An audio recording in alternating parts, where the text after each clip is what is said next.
کیا کہ کچھ نصیحت کر دیں۔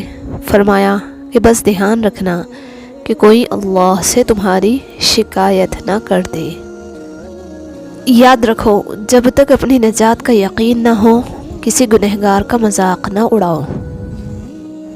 انسان جب اچھا سوچتا ہے تو اللہ خود بخود اس کے لیے راستے آسان کر دیتا ہے۔ بعض اوقات بات لفظوں کی نہیں ہوتی، لہجوں کی ہوتی ہے۔ لہجے بدل جائیں تو میٹھے الفاظ بھی تیر کی طرح لگتے ہیں۔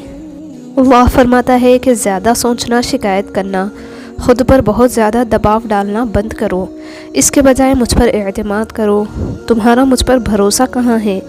میں تم سے زیادہ تم سے محبت کرتا ہوں، میں اپنے بندوں کو مایوس نہیں ہونے دوں گا۔ رسول اللہ صلی اللہ علیہ وسلم نے فرمایا کہ صدقہ گناہوں کو اس طرح بجھا دیتا ہے